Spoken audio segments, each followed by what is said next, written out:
So here's some inspiration that she's looking at, and we're actually talking about this color right now, what it would look like on her. And my first question to her was, does she want to be that blonde? Because you said you want something more conservative. Yeah. Yeah, that's definitely not conservative. Because when you want something that's natural looking, you want to stay within the realms of colors that people are born with. Right. You can be blonder. Yeah, like I don't mind the warmth in your hair. And this is actually kind of what I was leaning towards. Yeah. Lighter. So actually what I was thinking about doing with you, because typically most women over the age of 35, we like to color our hair and we don't always know why, but it's because when you're born with all three pigments in your hair. You have blue, red, and yellow. As we age, we start to lose some of that pigment, and then eventually we go gray. That's the whole graying process. So what I wanted to do actually is I wanted to break up all of the dark by using lightener. And the reason being is warmth is actually really beautiful. Like these natural golds are gorgeous. Or no, so artificial gold is really gorgeous. It's the natural gold that we see in our hair that goes brassy that we really don't like. So what I wanted to do was lighten it a little past that yellow color, but then tone it with a gold.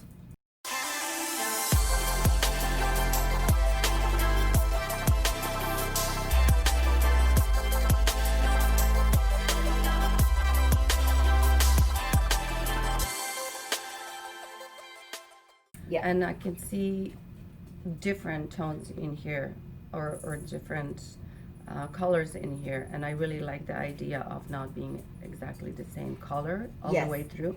So I was thinking at least 3 different. You will have 3 different because you'll have this color, you'll have your root color, and then you're going to have the lighter pieces. So we need to add 1 more. That's 3 colors already. Yeah, I know, but we need to add 1 more, just so there's this full mix. I think that'd be too many. Is it? Yeah. All right, well then we're going with your advice. Yeah, because you don't also, like, the thing is when you put too many colors, it just looks like it's not all pulled together. Sometimes I do put 4 colors into the hair, but that's so rare for me. Okay. Yeah, because also what you're seeing though is shadow. It's not necessarily that you're seeing that many colors, right? She has like this dark root color, she has this browner color, and then she has a melt going into this lighter, but like it's all kind of within the same family. Right. Like you're gonna have that melt naturally. Okay. Yeah, because and then what you're seeing here too is like it's just the way that the color is staggered, but you have to do it that way, otherwise your hair would look like dip dyed. Okay. Basha here really likes her length, but I'm suggesting that she cuts it for a couple of reasons. So the first thing is you always got to do is, I think we talked about it that night, is we got to do the split end test. Like how far has the splits traveled? And if you hold your hair up into the light, you see how it goes really see-through? That's all split. It's dead. Nothing is ever going to come of any of this hair. So basically all hair has 3 layers. The outside layer, the middle layer, and then the inside layer. So once the outside layer starts to split, it peels, and that's a split end. And now there's no protective layer. What starts to happen is the internal layer gets compromised. Up until here, the reason why it's all see-through is because the internal structure is now compromised. It can no longer even hold pigment. Okay. Split ends will continue to travel all the way up the shaft until you cut them off. So I have ladies that come in that like finally get their hair really long and they have split ends up to here, like, okay, I'm ready to get it healthy. Like I can't like really do anything about that unless you cut it off. So a bulk of what happened here is she has naturally textured hair, and the last haircut that she got, they used a razor, right? Which I would never ever use a razor on curly hair. And if you're gonna use razors on cutting hair, it has to be sopping wet so that you have an easy, nice glide. Her hair was a little bit on the drier side, so what's happened, you gotta think when you're cutting with a razor, it's scooping and it's making these ends really kick out and they damage them quite a bit.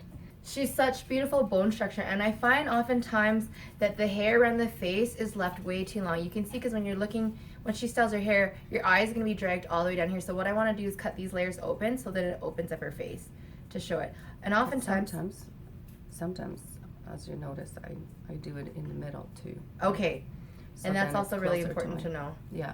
Yeah, so I'll cut down the middle. Very often I do a style like that. Okay, perfect. So that's really important to know because if they're ever gonna wear it down the middle, or if they flip it, you always want to cut down the middle. Otherwise, let's say if I cut over here, right, when I flip it over here, it's gonna hang really, really long. Yeah. Okay, and cross your legs, please.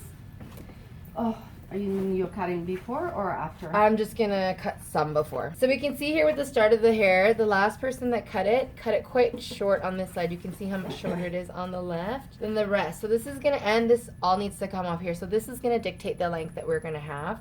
Got it. It will grow on. Yeah, it's all gonna grow. See, look, and you can already see it. Look now, it's pretty. Okay, so the first thing we're gonna do is start with putting 6.3 on the roots. What I'm going to do here is I'm going to pull it down a little bit farther because you can see that a little bit of her gray is poking through. So I've mixed her color 1-to-1. I've put 6.3 with 20 ball. And I'm going to pull that down. And this is just going to give it a little bit more pigment to make sure that her grays are fully covered. So what I've done here is I've gone ahead and put her root color everywhere. And then I've sectioned her hair off into 4 quadrants. I've already foiled the first one, but I'm going to show you what I'm doing here in the second one. On the very bottom, I'm going to do a fine weave. And I'm doing that because I want her hairline to be very soft and blended.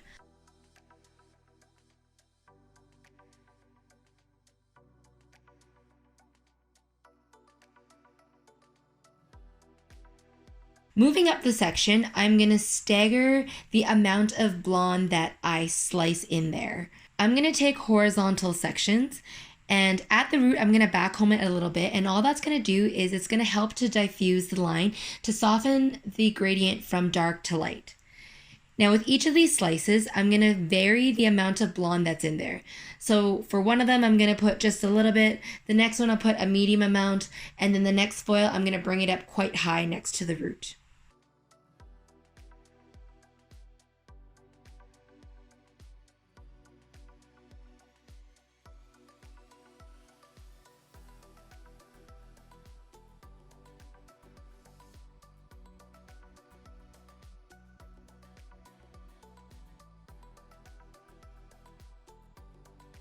Now that I'm done the back, I'm going to move to the sides.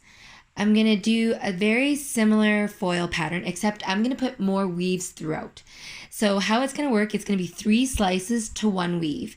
So I'm going to feather on the lightener in the same way by staggering a little bit amount of blonde, a lot of lightener, and then a lot of blonde. And then I'm going to put in a fine weave, and then I'm going to continue this pattern all the way up the section.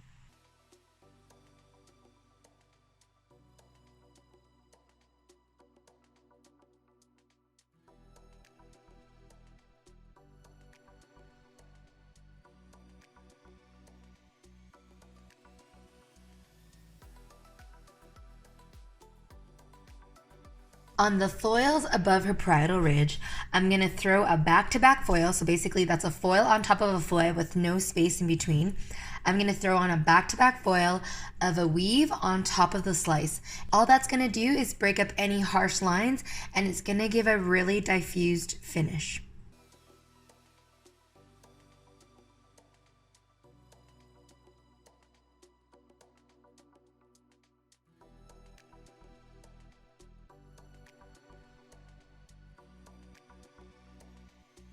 Continue the same foiling pattern on the other side of her front quadrant.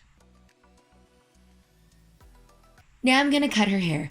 I've done a demonstration of this cut before, so I'm just going to link it in the description below, and also up here I'm going to link it in the video. It is how to cut finer hair to look fuller. Here's her hair before the toner is applied. Now what I'm going to do is I have mixed pretty much 1-to-1. I made a demi. I have 1/3 9/8 to cut a little bit of this warmth, but I do want a little bit of it to come through. So I have 1/3 9/8 and 2/3 9N mixed together. So I'm going to put in some replenish. This is beautiful for sealing your cuticle, so it'll make your colors just really shine. Now I'm going to be spraying Fix into the hair. I finished 9 out of 10 clients with this product. It is the best for giving weightless body.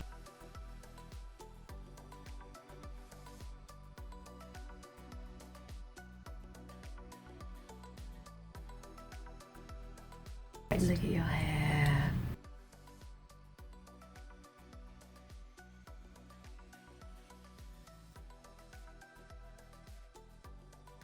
That's it for today's video, guys. You can see I'm no longer in the salon. I actually didn't get to shoot the ending for you before. Totally slipped my mind, but I put the same shirt on so that you feel like I did. I hope you enjoyed the video. Our aim is always to teach you something, whether it be about yourself, your business, or anything. So make sure to subscribe to our channel and hit the little bell so that you're notified whenever we post new videos. Go out there and change the world through hair and beauty. Bye.